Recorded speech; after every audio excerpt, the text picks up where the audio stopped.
All right, and we're recording. So tonight's guest is John Valentine. John, thank you so much for coming on tonight. Yeah, of course, man. Thanks for having me on, brother. It's been a while, so it's always good to chat with old friends, Range Master alumni especially. So thanks for inviting me, brother. Man, so cool, so freaking cool. I remember meeting you, John, at the it was the Rangemaster Instructor Development Course 2019. We went out to Hot Springs, and Ed Monk was the AI for Tom that weekend. Um, let's see, there was Lynn Givens was there as well. Oh, she's a powerhouse in her Yeah, own right too. It's pretty awesome. And so, I met you and I met a lot of the other guys, and it was an amazing time. It yeah. was excellent. I think you were one of the first serious practitioners that I had ever met that ran from appendix. Hmm. And at the time, that really got me interested in appendix carry, even as a big dude. Yeah. So it was pretty interesting. Yeah. So you're doing a lot of really big things right now. Um, the Combatives Association, the Combative Summit. Um, I'm seeing you at TacCon regularly. Man, it's just really cool. But I want to hear your origin story because every superhero has an origin story. So, Yeah. like, Uh, what got you into all of this? Like, how did you get here? yeah. I mean, it's I forget where I heard it from, but like the hero's origin and the villain's origin is the same. It's just pain and what they decided to do with it. So I grew up in the South Bronx, and I've been, victimized and brutalized in pretty much every way that you can, most ways that people, think about or can kind of take with that. And, growing up, especially in the 90s, that was kind of like the tail end of the crack epidemic. So it was just like a rough time. I think at that time it was like the highest murder rate in New York City. So, as far as drive-by shootings, schools with metal detectors, getting stabbed, shot at, all those things. Like, those are things that are like a part of my childhood. And so, I grew up in a single mom house, so it's all the things that come with the territory with that inner city. It's just like, yeah, that was I lived that life. And um, one of the things I wanted to do as I became an adult was kind of become the kind of person that I wanted to be. I wanted around me as a kid to keep me safe. So those are the things that pursued a lot of how I approach the self defense world. Is like, what would I want for me? I was essentially trying to scratch my own itch, and I thought about it, and I was like, man, I want a guy who is a former military guy who wants to jump out of planes and fight and do guns and a lot of like the action hero stuff, right? Like those are the people I grew up looking up to, and those are the kind of people I want to grow up. So I took martial arts as a kid. Started from there. I did kind of like the traditional stuff, and then when I was a teen, I started boxing. Did that for a couple years before joining the army. And in the army, I got introduced to grappling. And the funny thing about that was I got into a fight in basic. So it was like, We all do. yeah. So yeah, I didn't realize like that was, but I was the first one to get into a fight. So it was like that whole thing of like, you're the number one guy, so we're gonna make the example out of you. Yeah. So when Combatives Day came, my drill sergeant was like looking in the crowd of soldiers and like was like, you come here. So he put me in the middle, and I was getting wrecked by this one guy. We were doing like the live ground grappling, and I somehow just kind of, I guess, outlasted him and got on top, and then was able to get an armbar finish, right? And I was like, wow, I really like that. That was awesome. And so I kept on like trying to find what that was. And I found a guy named Andy Curtis, who was a retired, or excuse me, he was an active Green Beret, and I started training with him, started grappling with him, and then doing everything kind of in context with fighting, because this is like the 2004, this early 2000s era. So this is like when jiu-jitsu was very, very focused on MMA fighting. It wasn't A lot of really, UFC. yeah, Yeah. you couldn't really make a living just doing grappling at that time. So everything was like advanced jujitsu was jujitsu with strikes, fighting, MMA basically. And So that's where my focus was with starting Brazilian Jiu-Jitsu and MMA. Um, ended up fighting boxing, fought MMA, started training in earnest in like 2007. That's when I was able, I guess, had the access to jujitsu that you don't really see today. Like now, you could throw a rock and hit a black belt. Back then, it's like somebody showed up with a blue belt. It's like, whoa, who is this guy, right? Yeah. So, and yeah, so finally got serious. 2007, kept on training. I got out the army in 2012, and that at that time we went back to New York City, back to my home of record, and Hurricane Sandy hits a few months after we get there. So we had the riots, not really necessarily riots, but power outages that led to a lot of looting and floods. Yeah. So and also there was like a shortage of supplies with gas, food, all these things, and my family were like, "Hey, John, you were in the army. What do we do?" And in my mind, I'm like, "I don't know." So I did the only thing I remember doing was just kind of delegating. Was like, hey, you guys go get batteries. You guys go get food. We're gonna drive up to Connecticut, go get gas, and go get some other supplies we need. And and it really left an impact on me because I saw at the gas station somebody pull a shotgun on somebody just for cutting them in line, and I didn't have any formal CCW training or anything like that. I didn't have a concealed carry license or anything like that. I'd been a soldier since I was 18, so I knew I was familiar with rifles. But as far as the domestic gun laws and carrying domestically and safely, I knew nothing about that. So at that point, I was like, man, had that been me or something like that, I don't know what I would have done. And I'm at this time a combat veteran, right? A jujitsu purple belt, competition, all these kind of cool things that guys would want to have. But at that moment, I realized, like, man, if someone pulls a gun on me and I'm not ready for it, I'm essentially, I would be just as powerless as that guy if it was me. So that left an impression on me. So it got me involved and interested in the self defense side of things in terms of myself, and then coming into the space with a background in combatives and grappling, I was I asked a question of like, what does that look like to get into some kind of fist fight and have a pistol on you? Like, what kind of like how does that change things? And just from asking that question, it kind of just brought me to where I am today. Man, that sounds pretty awesome. So it's so of course that would bring you to like Tom Gibbons' class, his instructor development course. Where else did they take you? Did they take you with, any other grapple guys? Uh, well, so first thing I started was I joined a kind of a national readiness network. So I came into this space out of preparedness, right? Just kind of like prepper, for lack of a better word. Yeah. And the guy who was running it was a retired Green Beret.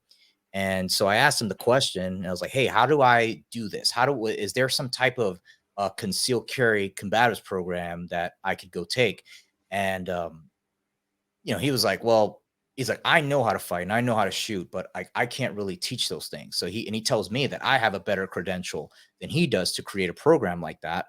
And that's not something I really accepted for myself. I knew there was so many things I didn't know.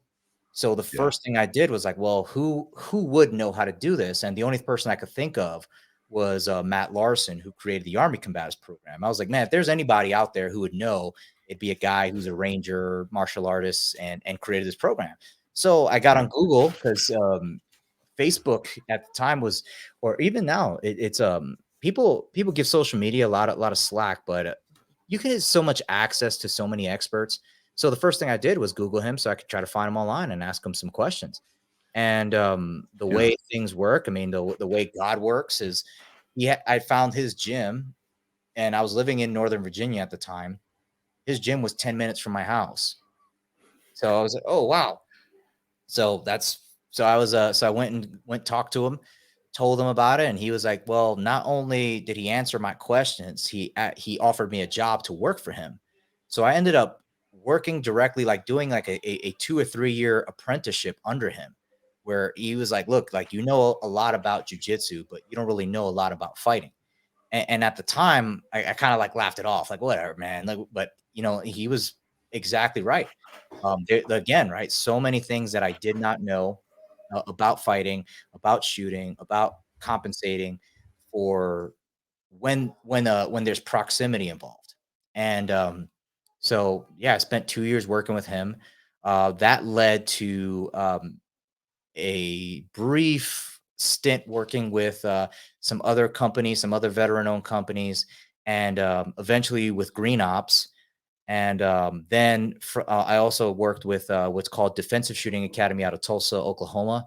So the gentleman who runs that is Marshall Luton. And Marshall, he recommended, he's like, look, because I had now being involved, this is now what, 2016, 2017. So 5 years of this, and I'm talking about what I'm doing on the internet. And so I have people coming and asking me real questions.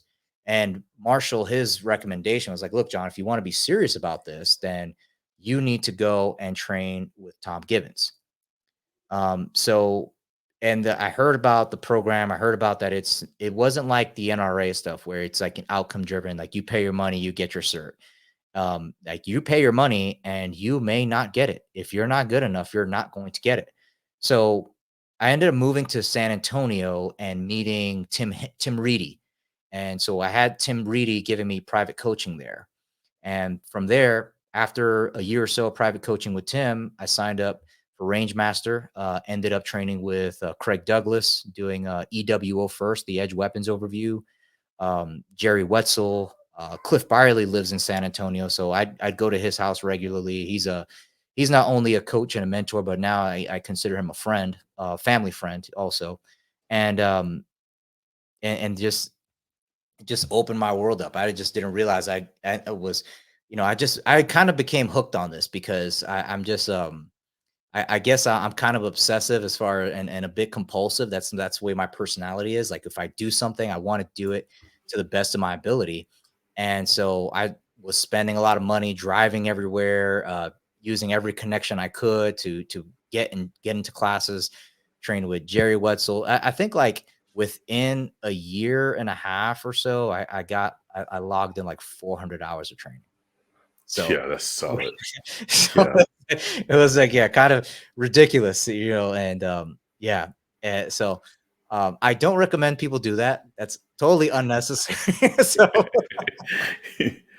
What a stacked freaking resume. yeah, Like, Craig Douglas, Tim Reedy, freaking like these guys are powerhouses, man. yeah. The oh boy. So yeah, around 400 hours or so. Yeah, that's a lot over a year and a. I found myself going through like training tears and stuff like that as well. Mhm. Um, there's no way I can recommend that for anybody.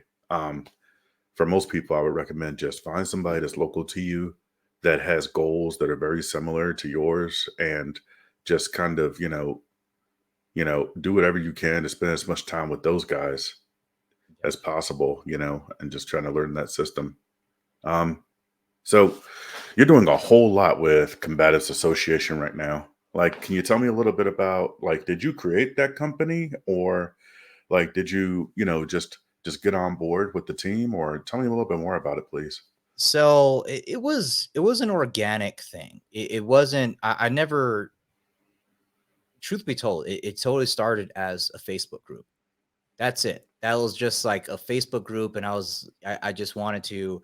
I was frustrated with a lot of what I saw. Like if you follow hashtag combatives on social media, you'll find very like only sprinkled in there is like good things. Like even then, right? Like this is as somebody with their ear to the ground, invested in this kind of work and this field of study.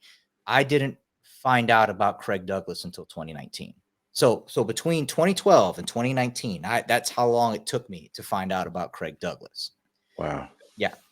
And because there's just so much out there, right? It's just a lot of for lack of a better understanding, is I'm not taking a shot at anybody specific. I'm just saying in general, just my assessment of what I saw with combatives training at large was a lot of it was just weird kung fu or weird knife stuff, and then someone would would sprinkle in some kind of like live fire stuff in between, and just a kind of a lot of techniques done out of context. Because one of the things that seems to go over people's head is that degree of force is still applies even if you're in a fight. That idea that you need to use force that is appropriate and minimal to the threat, that doesn't go away just because you're in a fight. And so I saw a lot of things, and also the presentation of force against, an external resistance. That's still, you're still doing that against a lethal threat. So the Yeah. idea that you're just going to smack, come out and draw, and you're going to be totally fine. I mean, that's kind of absurd. Once you kind of lay things out, as far as like, once you take in the totality of the circumstances of that kind of tactical situation, a lot of it was just silly. It was just silly. And so we started Combatives Association, and by we, I meant myself, Matt Larson, uh, Ben Albin, Redbeard Combatives, and Cliff Byerly. And we just kind of just like, we just wanted to talk about how to properly train for for the entangled fight, and just talk about best practices, a pragmatic approach, and just how things play out, and how even someone with a high degree of skill, they may not necessarily win that fight the way they think there is, right? It's like that, the idea of a reactionary deficit and disproportionate armament, right? That you don't understand when you're going to be approached. The day chooses you, essentially. Yeah. And also that the way people deal with a verbal assault, right? Like, like we run scenarios and we'll be like, hey, I want you to come and, like, let's say I grabbed you for a scenario and I say, hey, walk up to this guy and say, hey, did you just call me some kind of racial slur? That will take people back and put them on their heels. So just something verbally, and you can and that successful verbal attack can really put them on the defensive, to where a physical attack following up is very, very successful. And that's something a lot of people don't understand, that the idea of how language plays a large part, um, in terms of violent assaults, in terms of criminal assaults, and also kind of is a difference between a successful and unsuccessful. So and so as Yeah. far as that's where Combatives Association came from, and it ended up drawing some other world class experts. Like that's how I started talking with Craig Douglas, was online through Facebook, through the Combat Association. Cecil Birch, Paul Sharp. Then more people came in, like Annette Evans. Just kind of like just a who's who, as far as experts have been for like the last 10, 20, 30 years. And it led to where we were able, like, hey, what do you guys think of just all getting together over a weekend and running some kind of training? Not necessarily like a course, but it's tapas, right? It's an appetizer. Everybody gets to kind of see a little bit of what's everybody doing, and we get to observe each other as peers, and really open this thing up. And everybody was thrilled by the idea, and yeah, was successful. I mean, and it was successful not because of me. It was successful because of us collectively, who are interested in the body of work. And so it was certainly a group effort by people who did not need me, and but they were happy, or they I'm humbled that they put their trust in me to put it together. Man, that sounds like it was a really fun time. Yeah. Um, I want to get out to one at some point. So Oh, Dad, I dude, gotta, we'll definitely get you out. Don't worry about yeah. it. So I let's see. So as far as like man, I'll tell you what, you've been really, really successful at finding just really, really high level like subject matter experts and surrounding yourself with an excellent team. Dude, like just the names that you named off, like Paul Sharp and Cecil Birch and Annette Evans, Yeah. like that's pretty badass, man. So for someone that's just now getting into this space, like how do I know where to go to for quality education versus finding like the nearest McDojo? Well, that's so there's not really a small answer to that, right? I mean, they're and also it may not be, I'd really take a different approach. If someone is like, hey, because like there's two ways to answer that question. The question could be, hey, how do I make myself more capable, more prepared for kind of some kind of a self defense encounter? Yeah. And typically, I'm not going to tell people to train with me. If they ask me that question, the first thing I'll be like, well, like, do you have nagging aches and pains? Are you sleeping well? Is your diet away? Are you as strong as you feel like you can be? And usually, like most Americans, the answer will be no.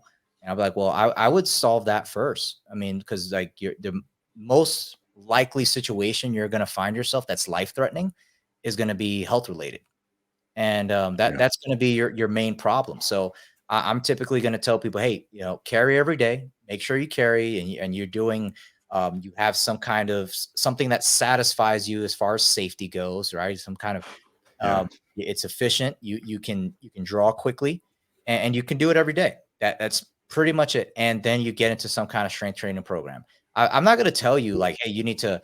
There's a large difference between the standard for an instructor that is kind of like there really isn't. It's just like you've never arrived. You're always just trying to chase the next peak. And then there's the standard for kind of someone just want to make this part of that they want to add this to their current lifestyle. That's a whole different thing. Like 10 minutes of dry fire is plenty for most people.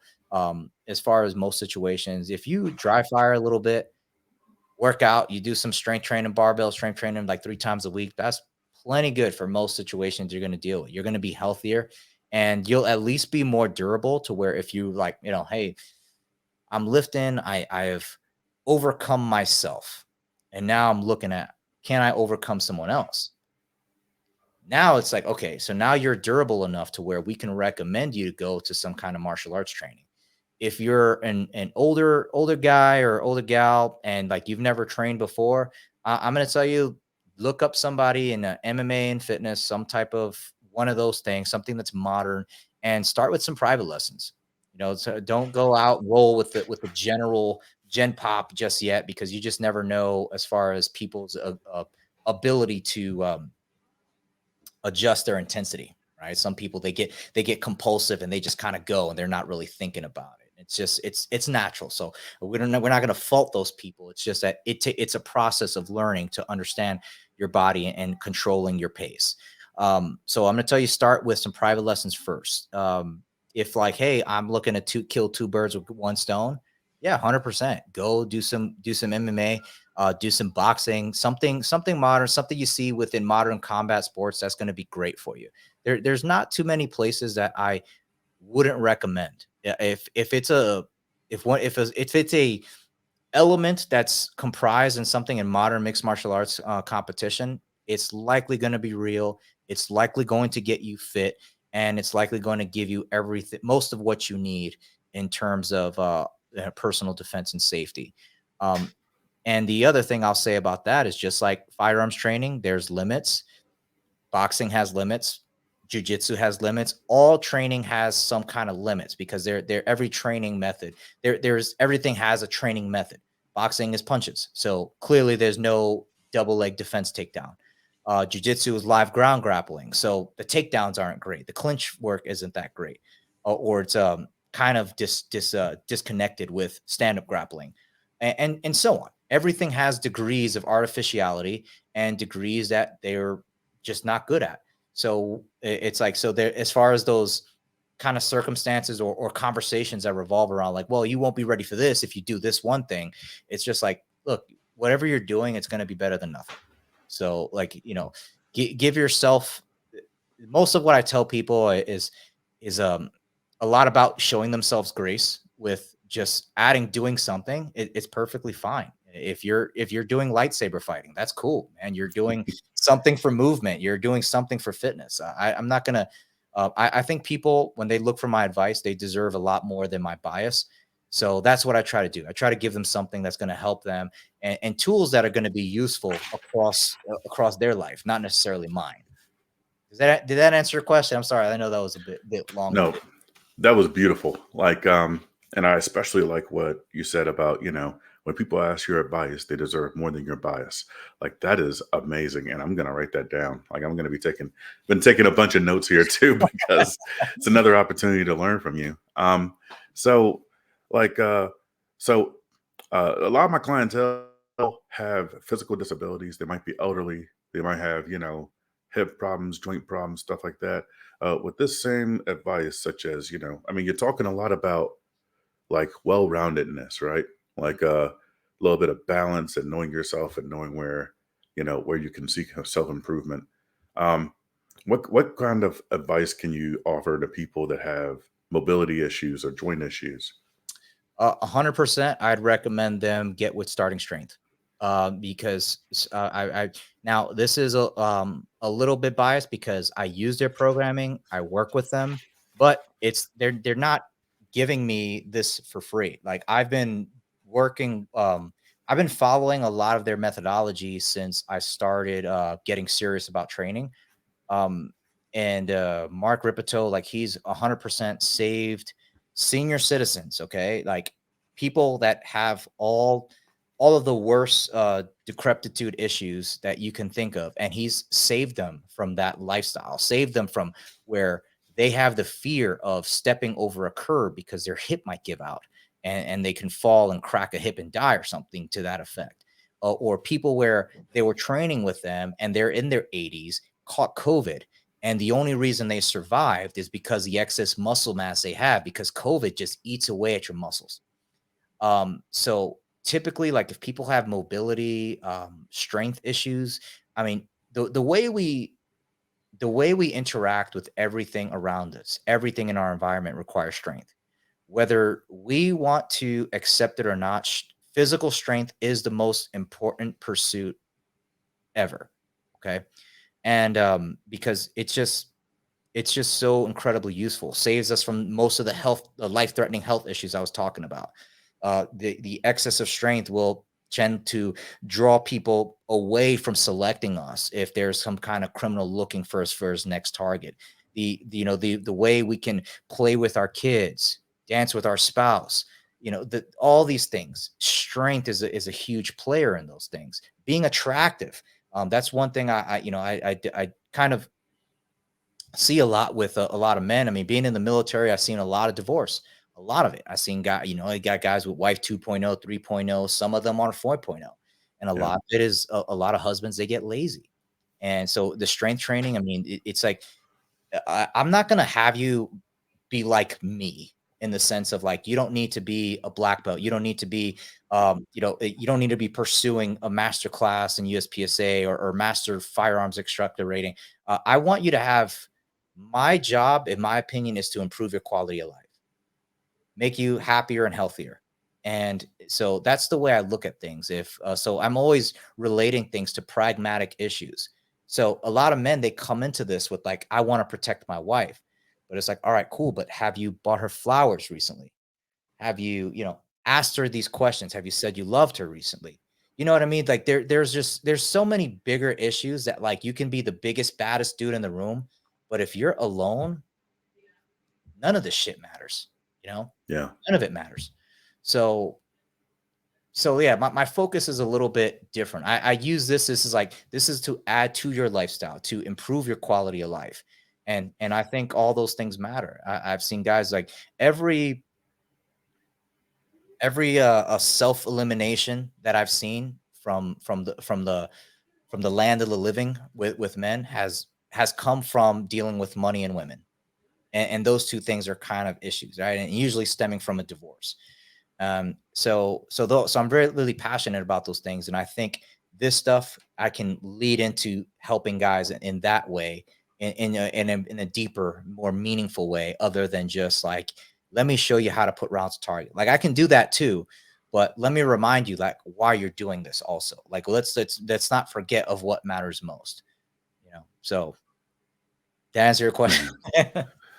Such a better answer than what I was looking for. But like that's a message that really needs to get out more. You know what I mean? Like we need to hear about that more. Like I'm in so many different Facebook groups where, you know, it's just guns, guns, guns. You know what I mean? And like uh I'm in that boat too. Like I'm finding myself like, okay, I've devoted so much time and energy and effort into guns because, I just enjoy it. Yeah. It's just a fun thing to do. But I mean, instead of running my Glock, every once in a while I need to run some miles. I need to get out there and, run a couple miles around the block, really. Hey, Instead of running my Glock, running a couple miles why around the not block. take your lady for a walk? We've been doing a lot of that lately. Yeah, and It's been really that's fun. great, man. That low, slow intensity of walking, that does a lot to, like, get that's what a lot of bodybuilders do. That when they want to cut that, like, get down below that 10%, they just walk. Yeah, solid And state cardio. yeah. So, um, so that's really great stuff. Starting strength. Of course, I wrote that down. I'm on my second page of notes already. Like, so I think a lot of what people are really looking for, though, is particularly in a connection to like this podcast and the reasons why they come to see us is, protecting themselves from criminal violence. Um, and I think it really comes down to knowing two things, like knowing what skill looks like and actually knowing what the problem looks like. What does the problem look like? What does the solution look like? Yeah. Um, what is your process as far as like understanding how these problems look? Like, how does this dude get into the crap that he's in to where the only way to dig himself out of it is a gun? Like, Yeah. how do you research these issues? Like, how do you research these violent encounters? I mean, like again, right? Social media is kind of open source intel on that stuff. You can see a lot of True. what's going on. You can see a lot of how street fights have evolved. Like, we have 2, 3 generations of kids that have grown up watching MMA. So now you're seeing street fights where people are head kicking, people are going for takedowns, people are body slamming, pushing up against walls, pinning arms. So the idea of the dumb bad guy, like, man, I remember hearing that a long time ago in the early stages of the GWAT, that the dumb bad guy, like, that guy was killed like the first 2, 3 years of the invasion. Like, now whoever's around, those guys are smart and they're crafty. And look what happened. The America, the biggest, baddest, most destructive fighting force ever produced by human beings, we lost to third world nation, right? And so I don't. So that's the first thing, is like, I'm gonna reiterate to people that there's no such thing as a dumb bad guy. With the current state of technology and all the information that's available to us, and those guys are committed. That's how they eat. They are committed to successful crimes, and they are studying. They're thinking about the type of situations they're going to work, and they're getting, criminals, they're getting OJT on a regular basis, and they're Yeah. getting and they're improving and refining their methods every single time. So they are smarter at this and better at this than we are, and they're also gonna choose a day. So the first thing I'm gonna tell people is, like, you're gonna want to have some type of, use your language to where you can manage your distance. Okay. You don't necessarily have to, like, be, I guess, anxious, so to speak. You don't have to be screaming at everybody who comes within 3 feet of you. There's a practical approach and a practical way to talk about that. But it's like just kind of refining things just as much, where it's like, instead of meeting a stranger and like, and someone's like, hey, they're calling at you, and you say, hey, all right, how can I help you? And drawing them into your space. You'd be like, hey, can you just stay right there? What do you hey, what do you need? You know what I mean? Or just something to that Yeah. effect. And a lot of these concepts you see in training with, like, Craig Douglas, where his managing unknown contacts. I don't focus a great deal on scenario based training, because there's a lot of people out there doing that.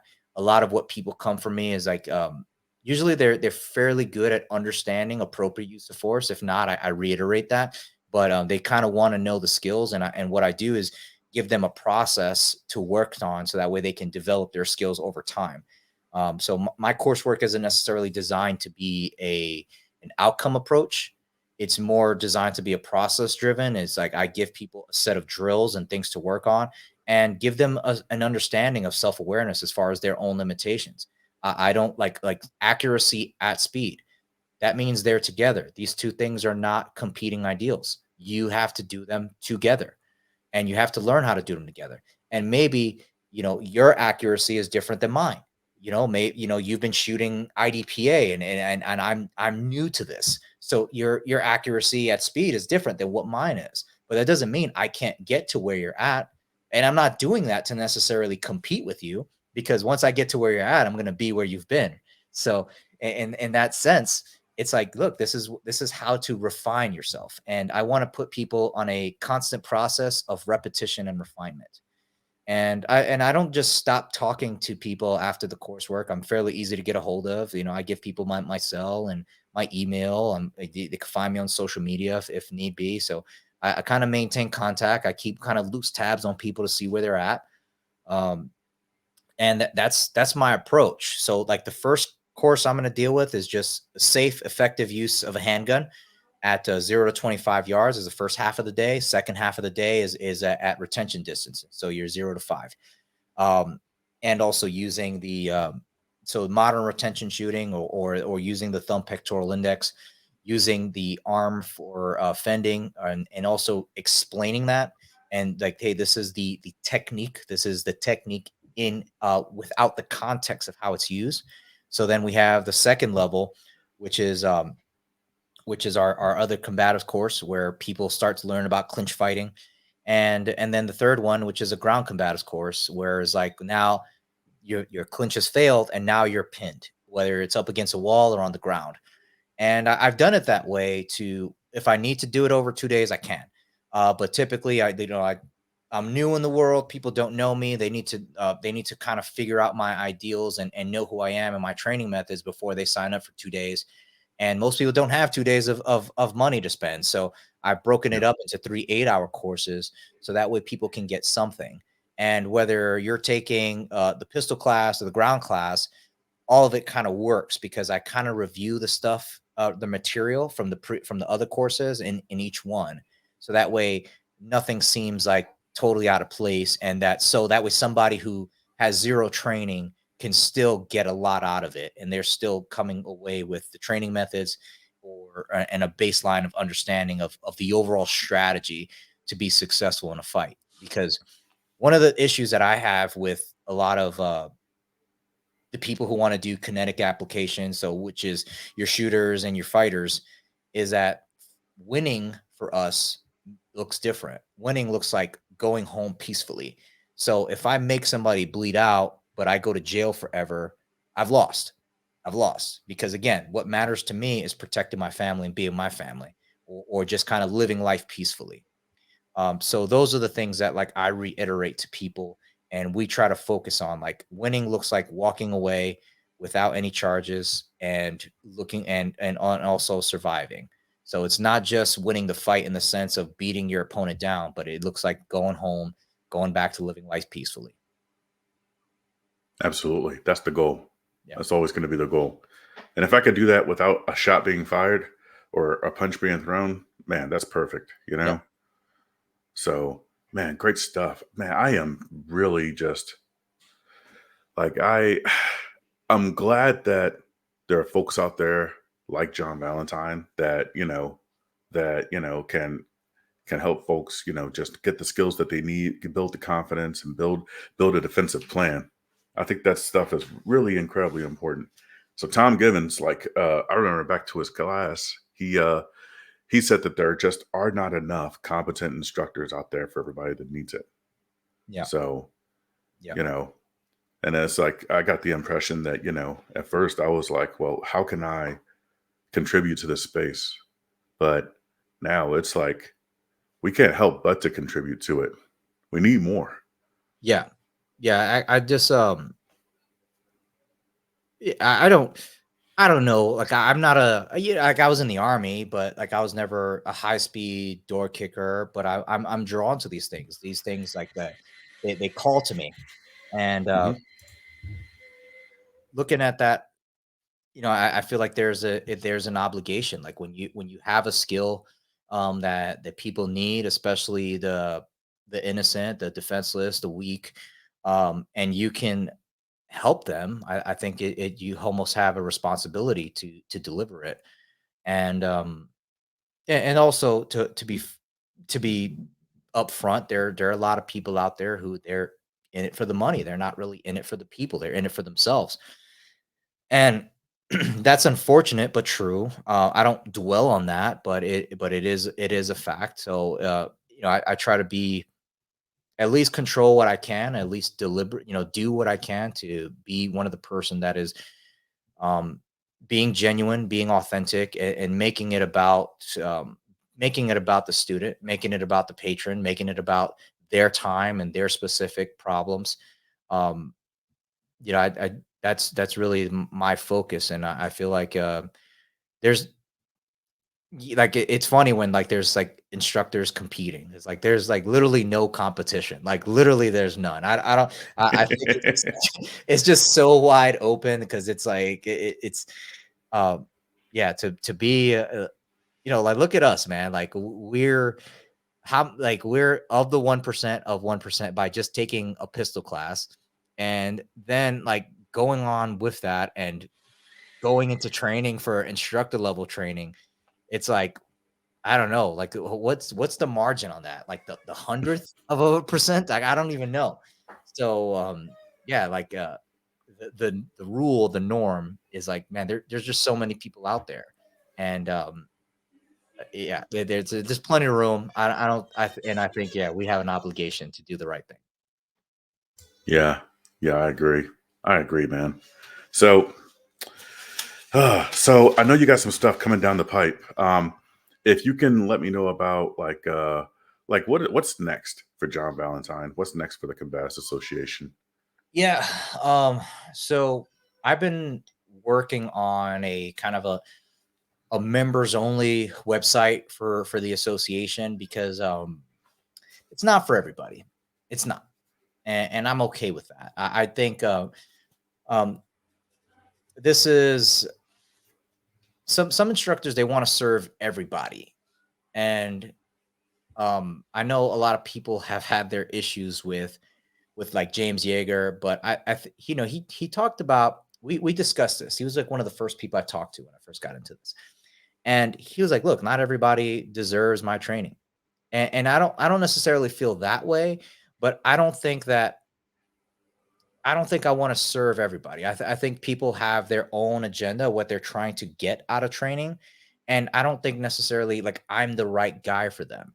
So I'm appealing to like it's very easy to find a class where you're going to get an outcome. It's very difficult to find a class that's going to give you a process, and those are even more difficult to sell. For instance, like the range master instructor course. I mean, how, like we walked away with the manual for each class, a manual of arms for each class that had a whole bunch of other manuals to go, like I don't know, something like 20 books in each thing. And and you're talking to Tom, and he's giving you 300 years of firearms training in his mind over the course of 5 days. With the totality of the instructor development program. Um, and that appeals to a very very specific type of person. So yeah, though I'm trying to appeal to a very specific type of person who wants to take this and make it like their martial art. And not everybody wants that, and that's fine. So I just, I'm not the right guy for them. So and so I'm looking at that, the members only site for the association, where we could talk about best practices as well, because students will enroll in a course that'll cost something like 5, 6, 7, 900 bucks or something like that, and they're doing things that are just egregiously unsafe, like Yeah. fighting each other, grappling on the gun range with live loaded firearms. And like in my world, that's a complete no-go. Like that is absolutely no. If I tell people like, look, it's like, hey, what are the signs that say you should walk out of a course? That's number one. But my main mission with that is to bridge the gap between the dojo and the gun range, because it's like these two live in two separate worlds and two separate boxes where like the mat room guys don't want to go on the gun range because for one reason or the other, and then the gun range guys won't go in the mat room. And I think those two are complementary to each other. This the same way there's a complement of relationship between a husband and a wife. So I think so and it doesn't necessarily mean that you got to do both, but at least finding courses that can teach you how to integrate those things and give you an overall strategy, and then helping others produce courses that can do that. I think that's I feel like that's kind of where I'm going. And coming together with, oh my goodness, like summit instructors are pretty much every thought leader in combatives since the early 80s with like Kelly McCann, Craig Douglas, Matt, Jerry. I mean, I George Bristol from the Marine Corps martial arts program was supposed to come, but unfortunately he got into a, he got into an accident.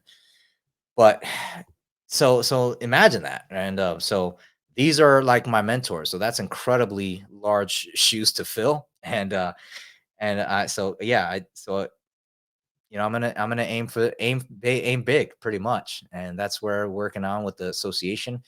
And then as far as events goes, I mean, the main event that I'm pushing is the lift shoot fight event, where it's like over the weekend you're gonna learn your 4 compound lifts taught by Nick Delgadillo, starting strength. You're gonna learn some basics of concealed carry, and then you're gonna learn how to integrate them. So, and it's like if you do that one class, you're gonna walk away with enough stuff to work on for the rest of the year, and you're gonna and like by the end of the year, excuse me, 6 months of just 15 minutes of dry fire. You sign up to dojo, you're doing 3 hours a week of training, then 3 hours a week of barbell strength training. 6 months, you're going to be a different person. You're going to be a really really different person. So that's kind of the main course. That's kind of the passion project right now. That, and then of course the second combative summit. So that's where my future is right now. That sounds really exciting. Really freaking exciting. I can't wait to see it. Yeah. So it's going to be really all right. So we're kind of running out of time, and then also my kid's kind of throwing a fit back there, so I got to see to it. Got to give my wife some backup over here. But before I get out of here, how can folks get a hold of you? Where can they find you? I'm easy to find. Just look up anywhere John Valentine Combatives, and you'll find me on YouTube, Twitter, Instagram, Facebook. I'm on LinkedIn if you're a business owner or something like that. So and you're looking for consultation as well. So yeah, I'm easy to find, and I'm Right also on. approachable, guys. So like if you got questions, I'll get on there with you. But I'm gonna hold you accountable, right? Don't be asking me your questions and then expecting me not to follow up because I'm gonna hold you to it. So I can personally vouch for that. Like yeah, personally, like he is extremely approachable. He's helped me with a bunch of stuff, especially lately. So it's really been kind of cool. So John, thanks so much for coming on. Dude, I really appreciate this. I'm gonna get these links right here, and they're gonna be in the show notes for the description. That way folks can get a hold of you. But man, thanks a bunch. yeah, man. Thank you. And folks, if you're watching or if you're listening, I just want to say thanks a bunch for spending your time with us. You could have spent it with your family or earning some extra cash, but you're spending it with us, and we do appreciate it. We just want to say thanks. Folks, welcome to Memphis.